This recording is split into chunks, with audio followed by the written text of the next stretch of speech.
السلام علیکم دوستو، میں ہوں آپ کا ہوسٹ محمد رامیش اور آپ دیکھ رہے ہیں ہمارا یوٹیوب چینل۔ جو دوست ہمارے چینل پر نئے آئے ہیں ان سے گزارش ہے کہ ہمارے چینل کو سبسکرائب کریں، ویڈیو اچھی لگے تو لائک کریں۔ تو بات کرتے ہیں گندم کی، تو آج حویلی میں 2300 سے 2500، اس کے علاوہ سکھر میں 2500 سے 3000، جبکہ نئی گندم سکھر میں 2500 سے 3500 تک فیمہ ریٹ سے۔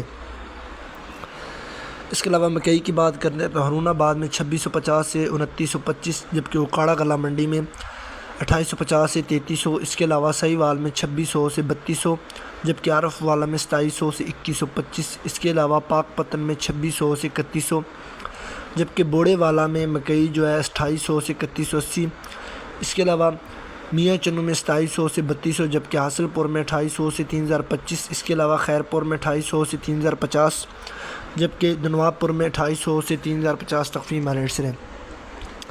اس کے علاوہ دھان کی بات کرتے ہیں تو ایری 6 سکھر میں 2000 سے 3500 تک فیمہ ریٹ سے۔ سرسوں کی بات کرتے ہیں تو بھاول نگر میں 6300 سے 6600، جبکہ کپاس کی بات کرتے ہیں تو FH 326 کپاس سنگھر میں 6000 سے 10000 تک فیمہ ریٹ سے۔ اس کے علاوہ تیل کی بات کرتے ہیں تو پپلان میں تیلی 11500 سے 11900 تک فیمہ ریٹ سے۔ اس کے علاوہ جوار کی بات کرتے ہیں تو سفید جوار سبی کلا منڈی میں 2880 سے 2900 تک فیمہ ریٹ سے۔ گندم، کپاس، سرسوں اور مزید فصلوں کے ریٹ حاصل کرنے کے لیے ہمارے چینل کو سبسکرائب کریں اور دعاؤں میں یاد رکھیں۔ Thanks for watching this video. اللہ حافظ۔